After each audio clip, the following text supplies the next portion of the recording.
welcome back everybody. Let's take a look at a new class right here called the Ninja.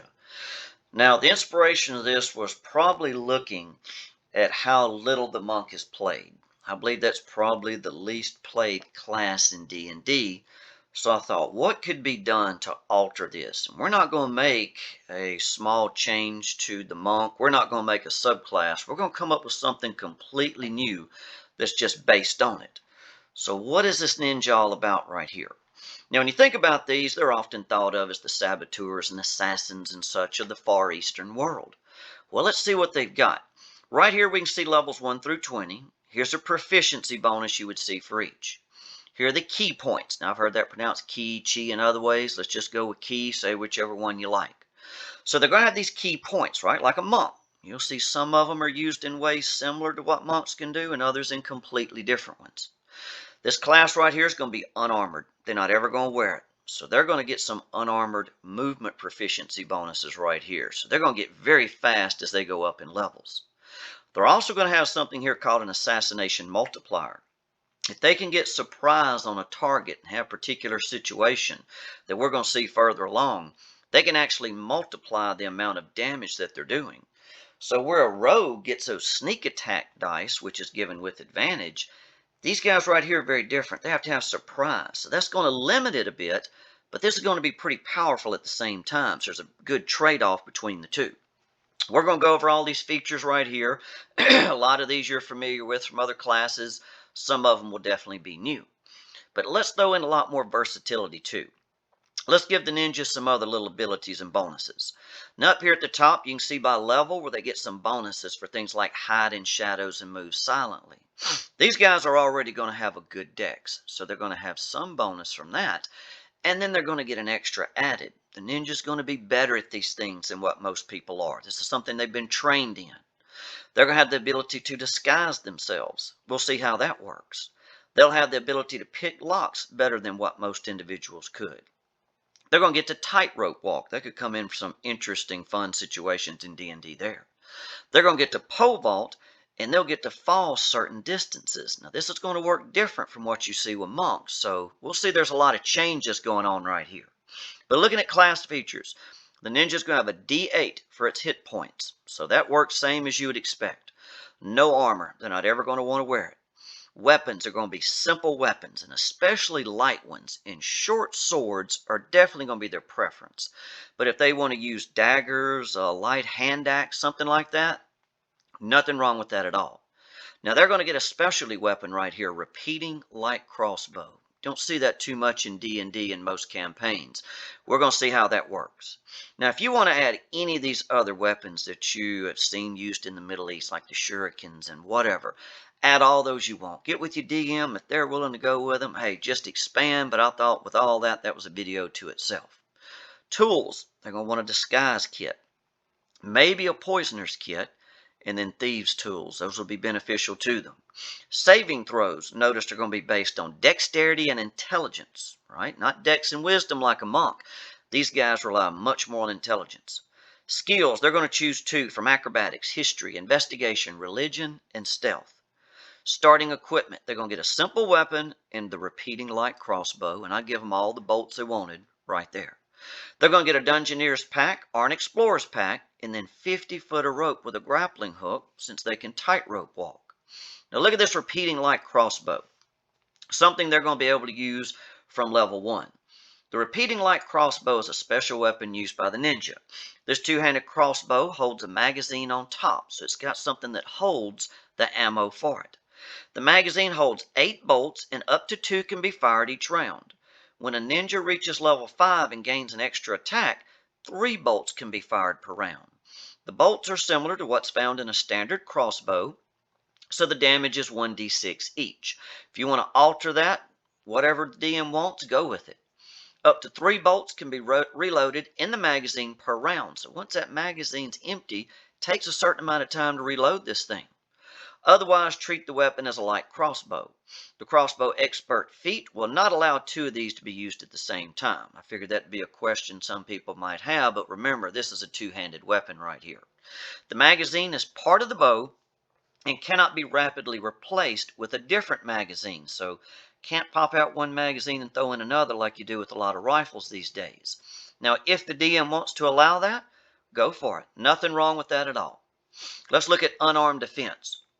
Beginning at first level, while you're wearing no armor and not wielding a shield, your armor class will be 10 plus your dex modifier plus your intelligence modifier. So these guys are probably going to want to go with their best score in dexterity first, then intelligence, then constitution from there. Look at these ninja capabilities we had up there in that second table. At first level, ninjas can hide in shadows, move silently, disguise themselves, open locks, tightrope walk, pole vault, and fall from particular heights without taking damage. And again, I know other characters can do these things too, but ninja are going to be better at it. So table 2 right here shows the number added to any difficulty check for each of those abilities in columns 2 through 6. Remember, the DM will determine how difficult something is. And again, the ninja's going to get a bonus shown on the table, and often a dex modifier added to a lot of these. The pole vault and fall will work differently. We'll see that below. Bonuses from ability scores do add to these, so they'll add to whatever's on that table too. So a high dexterity score will definitely be very helpful. Armor cannot be worn and shields cannot be used if the ninja wants to use these special abilities. So that's limitations put on them. The disguise ability is the only exception to that rule. So at first level, when a ninja attempts to hide in shadows, he'll roll the standard dexterity check, but with a +2 added to the roll, plus any bonus they might have from their dexterity score. Next, we got hide in shadows. This skill allows the character to make the dexterity stealth check with a bonus. You can look in the player's handbook, page 177 for that. And again, don't forget to add your dexterity bonus to what's on the table. Move silently, same thing. They get a bonus from the table. Again, they got a high dex, they'll get to add that also. Now let's look at disguise. The character is trained in the art of disguise. He can make himself look like any general class of person of about the same height, weight, and age as himself. So the person's got to be reasonably close to him. Once a ninja fails to impersonate a specific person, he can never succeed at impersonating that person again to those same people, right? They've seen them and they haven't fallen for it. When making the intelligence check for disguise, the table shows the modifier added to the roll. The amount of the bonus is listed in the table. The bonus increases by ninja level, just like all those others, and a disguise kit will double the bonus shown on table 2. So if they want to do this and they can get a disguise kit, that's going to be helpful to them. Next, we see open locks. This skill allows the character to make a dexterity check with a bonus. The amount of the bonus is listed in the table. The bonus increases by ninja level. You can look in the player's handbook for any details. Only one attempt is allowed on any specific lock. A second attempt can only be made when the ninja reaches a new experience level or the DM decides it's allowed. That's often how it's done, but you make up your own rules as DM. A thieves tool set will double the table 2 bonus. So again, if they want to open locks, get that thieves tool set. That'd be of great help to them. Tightrope walk.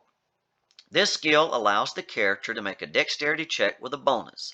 The amount of the bonus is listed in the table. The bonus increases by ninja level. Thought I'd let the DM decide just how long of a walk they can make. Seen some people make some extremely long ones on television shows and such, so you figure if they can get a rope between 2 points, they can probably make the walk. Pole vault. This skill allows the character to make a dexterity check with a bonus. The amount of the bonus shown on the table. Using some type of springy pole and a good run, the ninja can vault upward and forward much further than most characters could ever jump. A 30-foot running start and a pole at least 4 feet longer than the character is required.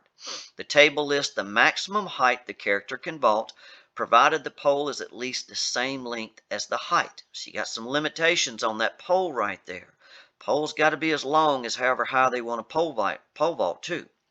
When using a vault to cover distance and not height, the character can vault a distance equal to twice the length of the pole. So that could be helpful there. Falling. Table 2 lists the distance a ninja can fall without taking damage. He must be falling where he can reach a vertical surface that can slow his falls. He's got to be like close to a wall. If the ninja falls this distance or less, he manages to avoid taking any damage by tumbling and rolling. If he falls further than that stated distance, he's going to suffer full damage. So what I got here, martial arts at first level.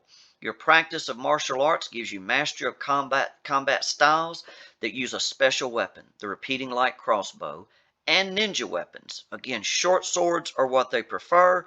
Any simple light melee weapon will be just fine. Can't have the two-handed or heavy property. You gain the following benefits while you're wielding only ninja weapons and you're not wearing armor or wielding a shield. There you can use your dex instead of strength for the attack and damage rolls with your ninja weapons, ranged weapons included. You can use the repeating light crossbow, so we've looked at it already. Now let's look at this assassination ability that they get. Starting at first level, you gain the ability to increase the damage caused by you on one opponent in one round. So it's on one opponent one round, but not just one strike. The assassination attempt has the following limitations.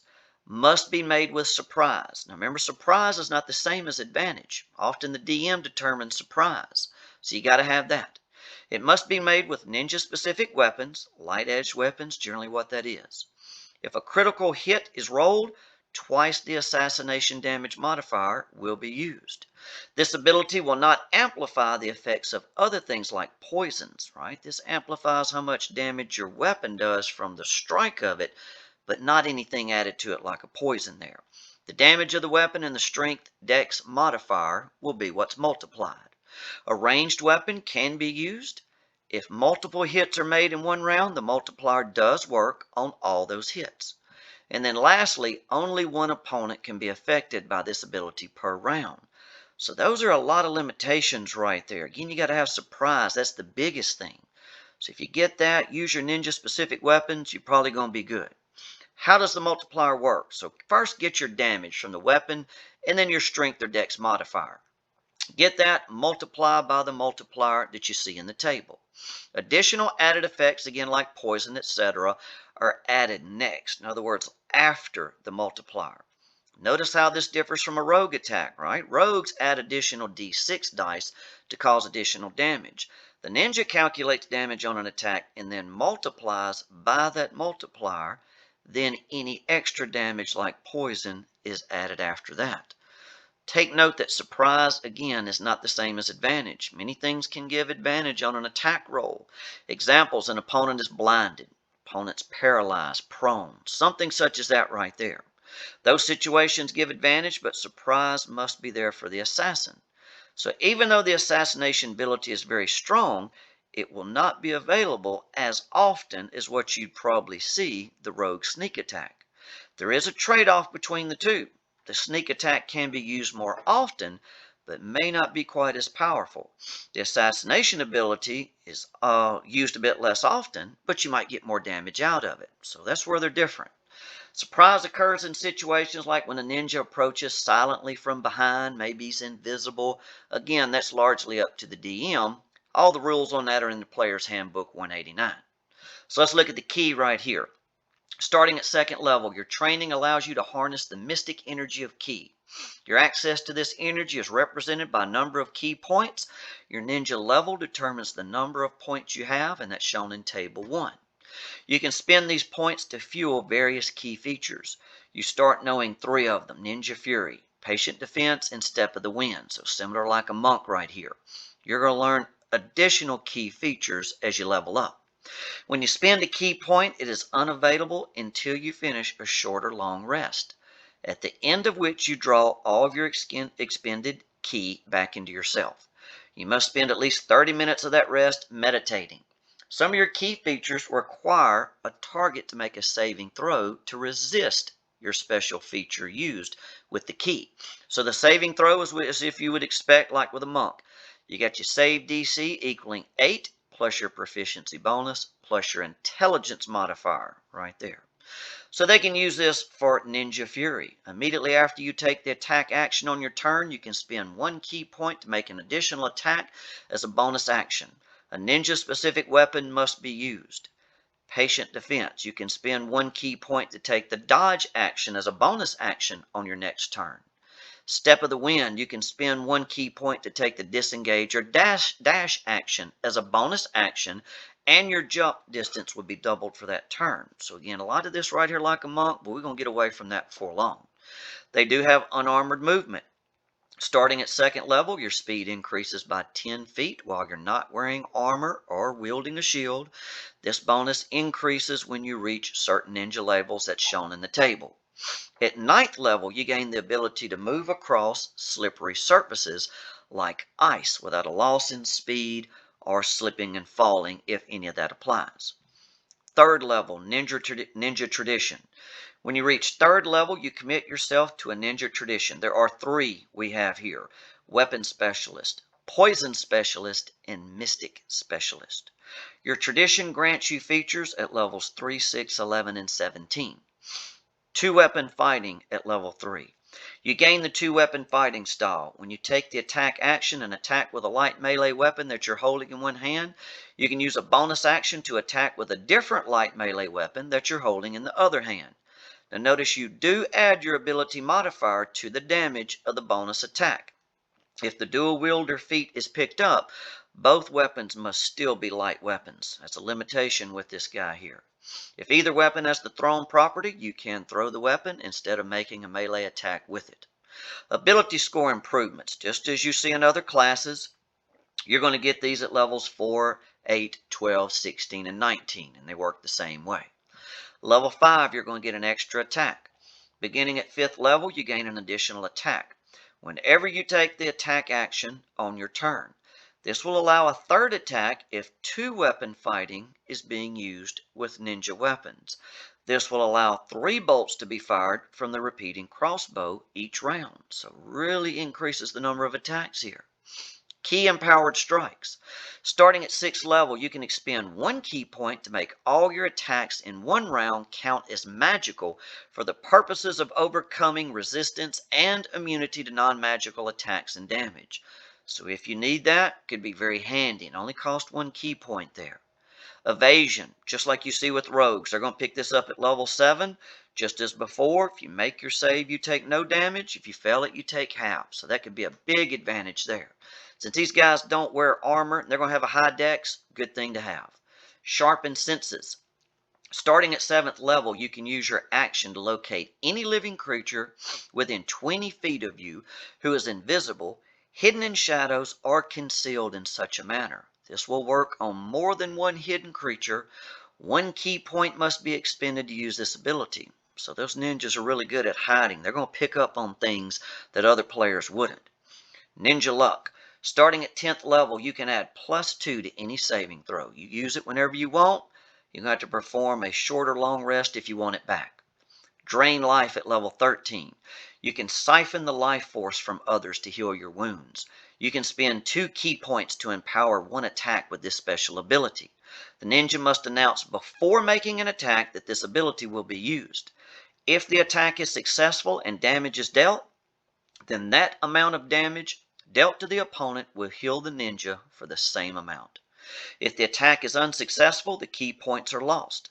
This ability can be used, could be used multiple times in a round. So when they have multiple attacks, they can use this more than once if they have the key points for it. So there you see 2 key points used for each one of those attacks. Empower save. Starting at 14th level, you can spend key points to empower the saves you make. 1 key point can be expended to add 1 to a save, 2 to add 2, and a maximum of 3 to add 3. So there we have the maximum. These points can be used after a save is failed, and the player can then declare the use of the points. If the points are used and the save still fails, then the key points are just gone. Shelter of Darkness. Starting at 15th level, you can spend 4 key points to appear as nothing more than a shadow. While in this form, the ninja can move through a space as narrow as 1 inch wide without squeezing. Also, any attempt to hide in shadows will automatically succeed. The ninja gains no additional benefits to armor class, hit points, defense, or anything else. This effect lasts for 1 minute for every 4 key points used. The benefit ends if the ninja attacks, is hit in combat, interacts with an object or anything similar to that, DM's discretion. Ninja Step, starting at 18th level. You can expend 4 key points to teleport just as if you cast Dimension Door with the following exceptions. The range is limited to 100 feet. You can't bring another creature with you. And then Dark Smite, starting at 20th level. You gain the ability to add negative energy to one attack through the expenditure of 6 key points. This negative energy will add 10d6 plus 20 damage to any hit on a failed save and half on a successful one. The assassination multiplier will not multiply this effect, but the multiplier can still be used in the same round. So what are these 3 different ninja traditions that they can pick up? So here's where you choose a pathway. You're going to see which one of these 3 you want to follow. First one, Weapon Specialist. Ninjas who follow the Weapon Specialist path will be able to perform attacks that no other ninjas can. Starting at 3rd level, the Weapon Specialist can add special abilities to an attack with a ninja weapon, so it has to be that. 1 key point must be used for each special ability. The special abilities are Disarming Attack, Stunning Attack, and Trip Attack. An opponent hit by one of these attacks must succeed on a key saving throw to resist the effect, and that's just as you would expect for the save. 8 plus the proficiency bonus, and don't forget it's an intelligence modifier. Now don't forget these attacks will only work on opponents up to large size. So you're not going to see a halfling disarming a huge opponent or stunning an ancient red dragon or nothing like that. There is a size limitation. So they can do a disarming attack. When you hit an opponent with a ninja weapon, you can expend 1 key point to disarm them, forcing it to drop 1 item of your choice that it's holding. On a failed save, the object drops at the opponent's feet. Stunning attack. This will be a popular one here. When you hit an opponent with a ninja weapon, you can expend 1 key to stun them for 1 round. The creature struck cannot take any actions on its turn if it fails its save. Trip attack. When you hit an opponent with a ninja weapon, you could expend 1 key to knock the target down. They'll be prone for 1 round.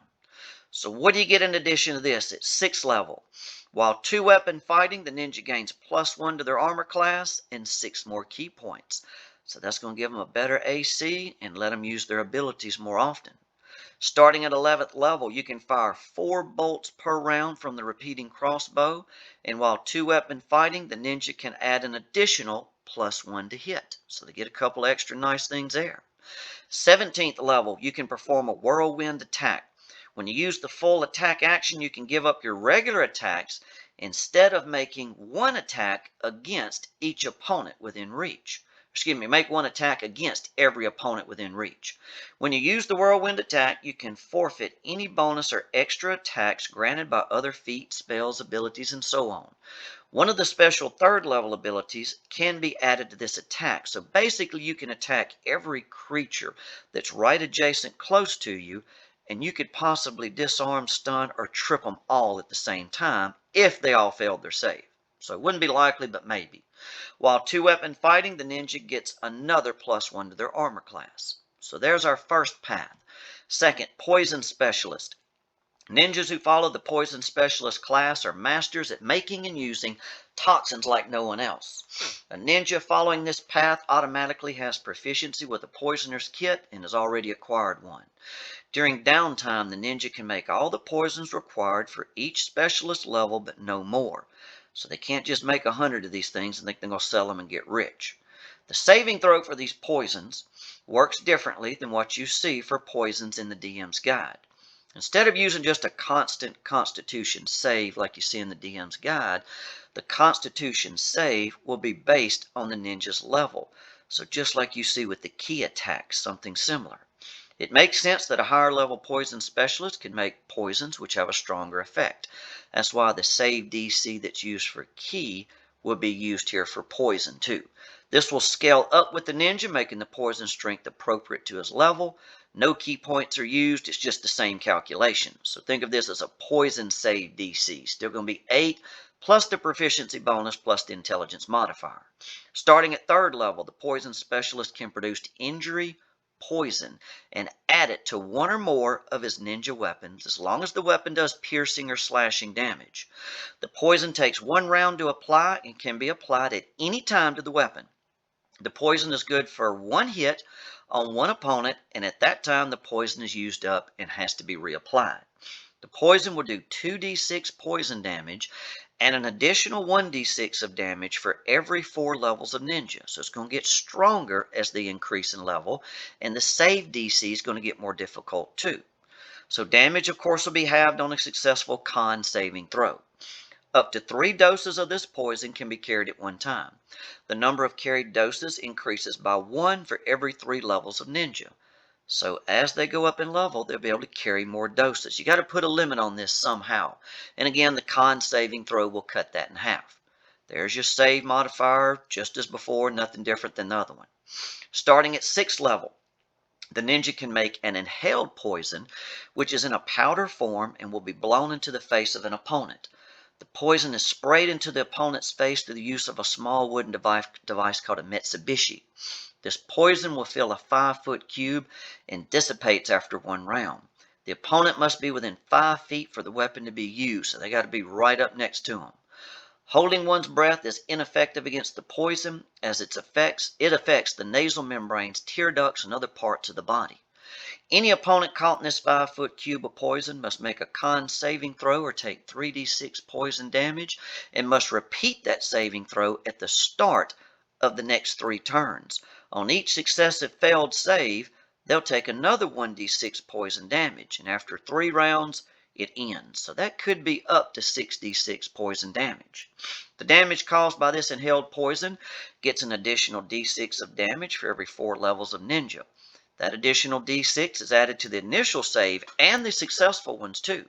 So this poison is going to scale up in damage also. This poison can only be used once, and then the weapon must be refilled with the poison. The time to refill the weapon is 3 rounds. Damage is halved on a successful throw. Up to 3 doses can be carried, and the number of carried doses increases by 1 for every 3 levels of ninja. Starting at 11th level, an exploding poisonous gas flask can be produced. The poison is good for 1 hit on one opponent. Or excuse me, could be more than 1 opponent, but maybe just 1. We'll see the details below. This flask can be thrown up to 30 feet, shattering on impact and filling a 15-foot cube area. According to the DM's guide on 249, that could affect up to 3 man-sized opponents. So work that out with the DM. Each opponent must make a save against this inhaled poison or be unable to take any action for 1 to 2 rounds. Up to 3 doses can be carried at one time. The number of carried doses increases by 1 for every 3 levels of ninja. Con saving throw must be made, and if they make the save, they're unaffected. So there's our same saving throw as the others. Starting at 17th level, a contact injury poison can be made, which is more deadly than that first one. This poison can be made in addition to that 3rd level poison, and this one can be used again on piercing and slashing weapons. The damage is 12d6. That's getting pretty high. Damage is halved on a successful saving throw. 3 can be carried at one time, and the number carried increases by 1 for every 2 levels of ninja. A con saving throw, of course, will cut the damage in half right there. There's the normal throw as before.